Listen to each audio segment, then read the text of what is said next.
I've wanted to make a Gourd body bass guitar for a really long time now. I've seen a few people do it online over the years, and it always sounds really, really cool. And I had some ideas that I wanted to try out for it, and fortunately I found the time to get it done recently, and I'm really, really happy with how it came out. It's a really cool instrument.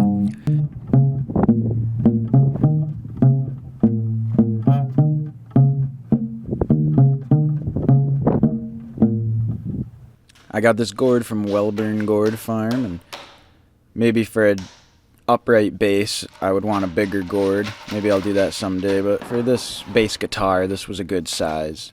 And then I had this leftover sort of off-cut scrap piece of curly cherry that I got from my grandpa in New York.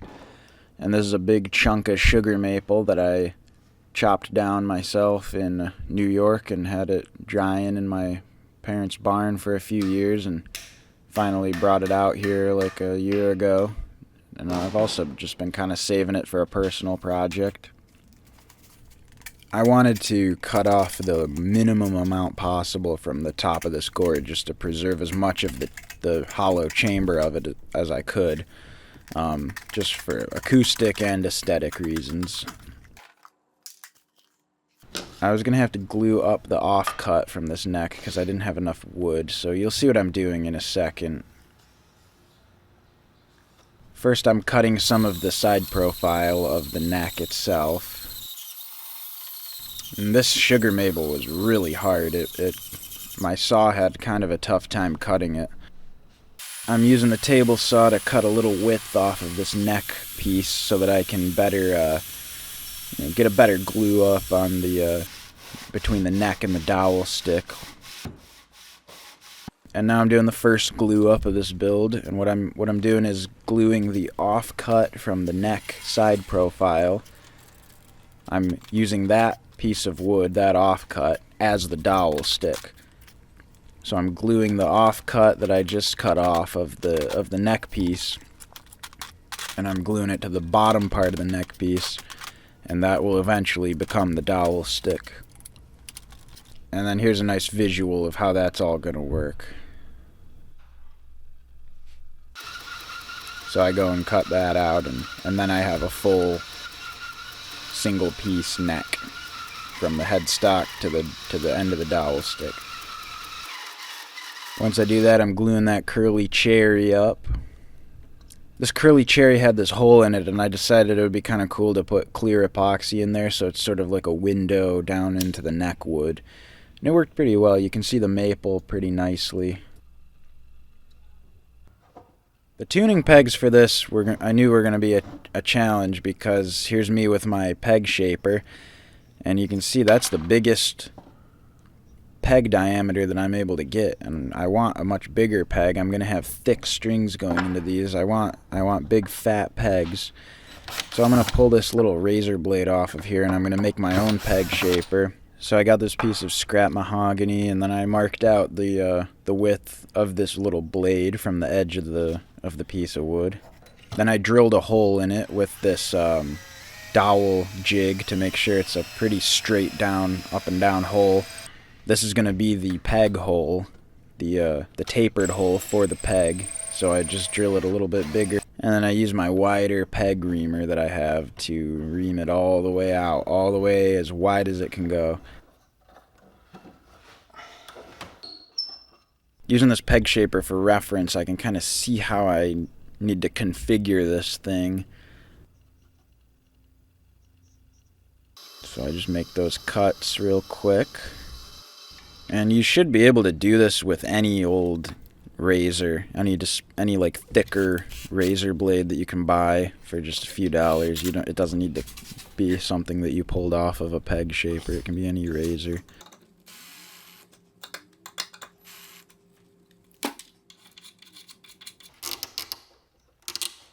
On my first test, the peg kind of blew apart, and it was a little discouraging. I got this weird idea to try using cured epoxy resin. I had this epoxy that was kind of left over from another project that was already cured up, so I cut out a peg blank on it, and I I thought it'd be really cool. Maybe I thought for a minute maybe I'd use it for the pegs on this thing. It might work great. But once I started twisting it through this shaper, things went pretty bad, and maybe I got the mix wrong on this epoxy. It had been curing for months, but I must have got the mix wrong or heated it up too much because it really became gummy and not solid at all. So I kind of scrapped that plan and went back to the sugar maple. The sugar maple is just from offcuts of the neck, so it's the same tree, same wood. And by now I kind of, I clamped it down in the middle. I got the finesse down a little bit, and it actually started working, so that was really cool.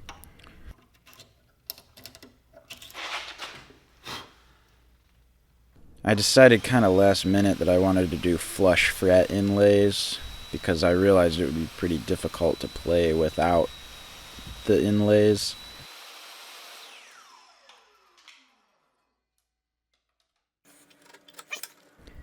I just measured out all the fret positions, made my line, as if I were going to install frets, but instead I just cut a slot.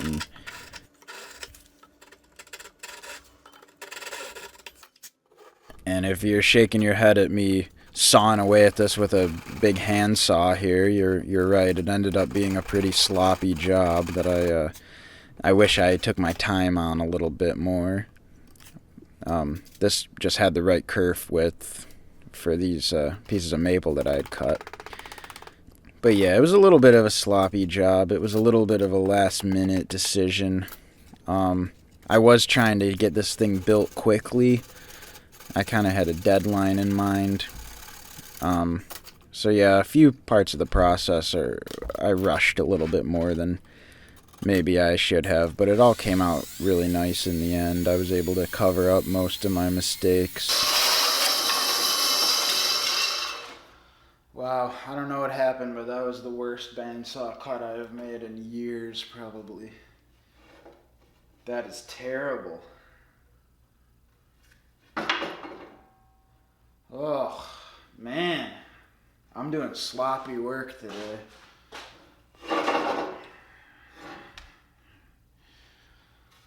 Whew. Well, let's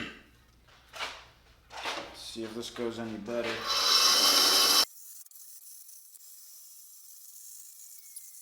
Oh, that was really awful.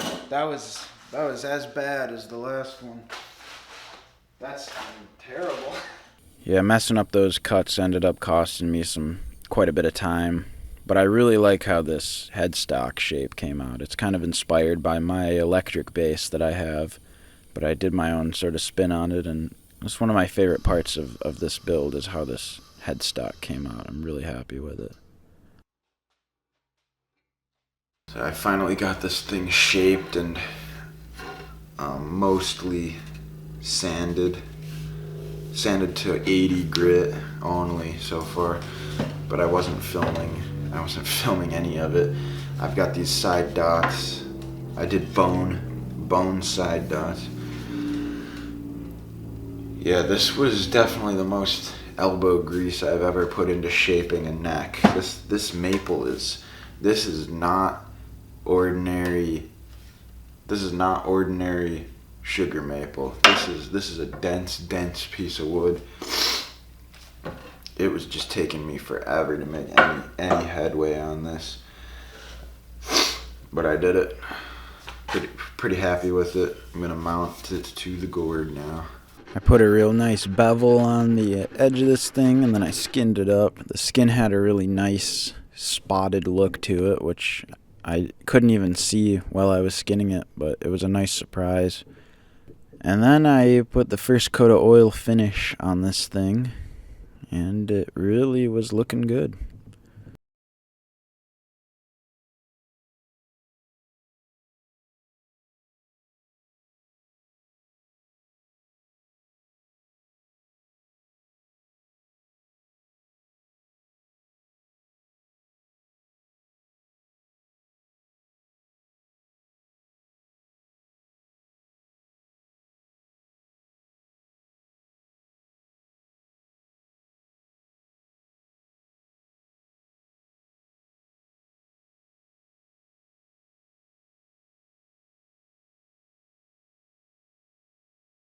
I also put a few coats of amber shellac on the gourd.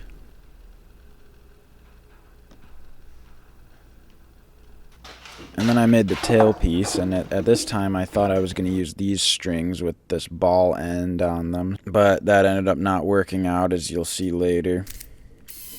I reinforce all my tailpieces with brass rods, so here's me drilling the hole for the brass rod. I kind of have to freehand it since I don't have a drill press, but I've gotten pretty good at it. I never really blow out the side or anything. I just watch it very carefully and go very slowly. And then I put some wood glue on this brass rod and tap it in there. And I do one rod below and one rod above the hole, the dowel stick hole.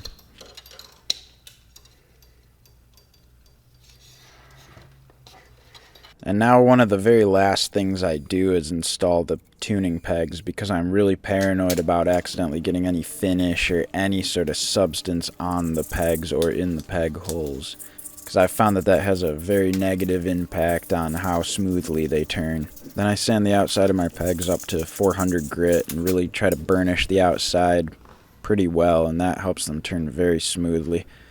These are maple pegs, and I've found maple is very tough to get smooth turning pegs out of for whatever reason, but these were turning very smooth, especially considering it was maple. Okay, this is the moment of truth. I've got this big beefy bridge, and I gotta string this thing up now. These pegs just are not really capable of holding this string. It sounds terrible.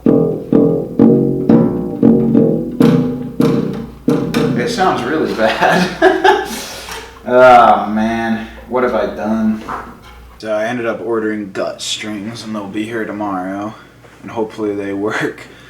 But in the meantime, I got a $3 roll of nylon cord, just regular string from the hardware store, and it sounds alright actually.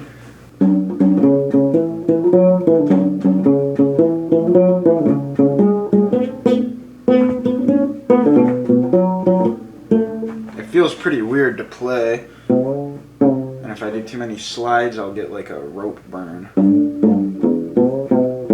I will film more when I have the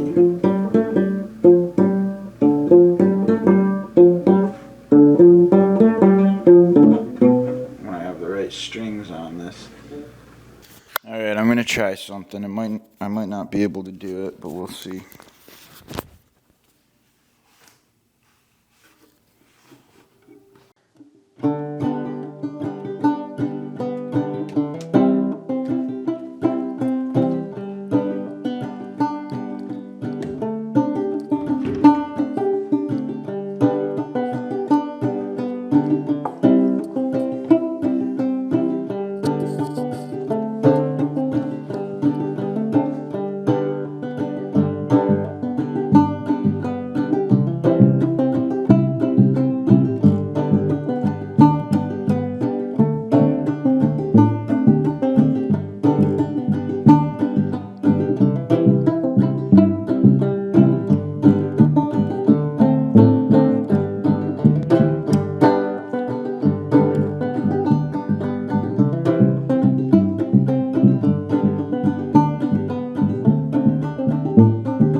it is. The Gourd bass finally done. Gonna have a few tweaks on it still. I want to get the action a little lower. And I want to sort of re-level this fingerboard, but yeah, it came out great. I don't really know how to play that much on it, just sort of variations of like just the 12 bar blues. That's about all I know on it right now, but it's pretty awesome. And yeah, we're here out in the Mojave Desert out by Alabama Hills, just outside of Lone Pine. Pretty cool spot. I'm gonna have my friend Zach Serp hop on it. He's out here camping with me. He's gonna rip on it. Anyway, this is a great bass. Ben mentioned this months ago and now it exists, so yahoo.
Tight. I did it we got some good stuff in there. That was cool. I did the same exact thing for 10 minutes. Totally, yeah. That was, unfortunately on bass, that's kind of the key.